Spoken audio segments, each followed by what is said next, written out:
Inside the intricate halls of the mind, a courtroom pulsed with life and tension. The gallery was packed, not with jurors or spectators, but with thoughts, memories, fleeting impressions, and emotions, all crowding together to witness the daily trial. On one side of the bench stood the prosecutor, the inner critic. Tall, sharply dressed, his presence dominated the room. His gaze never wavered as he readied to deliver a barrage of indictments, each drawn from a well of past stumbles, secret regrets, and moments of vulnerability. Opposite him, steady and dignified, stood the defense attorney, the inner coach. His eyes were gentle, reflecting a confidence rooted in experience. He carried folders filled not with blame, but with proof of resilience, resolve, and small victories often overlooked in the rush of criticism. The trial began. The inner critic launched into his tirade, voice ringing with certainty.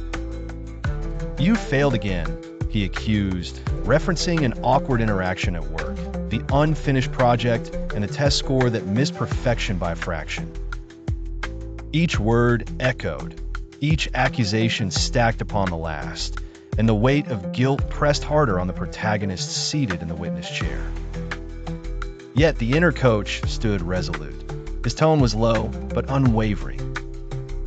He presented evidence, times when the protagonist had overcome challenges, learned from mistakes, and supported others in kindness. He questioned the harshness of judgment, suggesting that setbacks were seeds of growth, not stones for punishment. The atmosphere thickened as the critic's voice surged. His attacks grew sharper, citing old wounds and flaws freshly felt. But the coach countered with self-compassion, reminding the protagonist of persistence in adversity and the courage to try again. Round after round, the battle continued. The critic demanded condemnation. The coach pleaded for understanding, pointing out every reason for hope and forgiveness. The collective mental audience, emotions and memories, shifted uneasily, influenced by whichever side was strongest at the moment.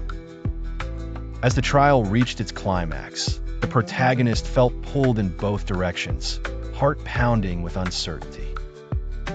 Silence fell. In this charged moment, the coach's words found their mark. Would you talk to a dear friend the way you talk to yourself? Would you hold another to these impossible standards, denying them comfort and encouragement? A realization dawned. The protagonist needed to change the dialogue within, to replace criticism with care and cynicism with understanding. The final verdict did not come from the critic or the coach, but from the protagonists themselves. With a determined breath, they chose compassion. Days passed. The courtroom inside the mind transformed.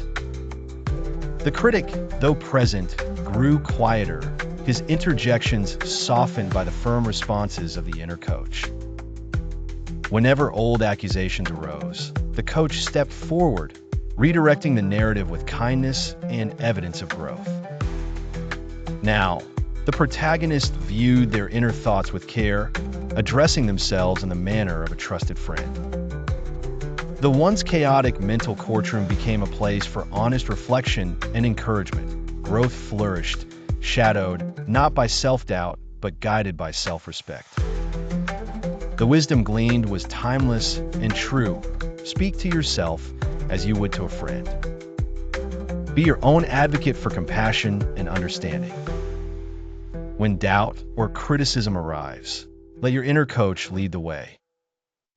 This practice, simple in concept, but profound in effect, paved the path not only for inner peace, but for greatness born of self-love and empathy.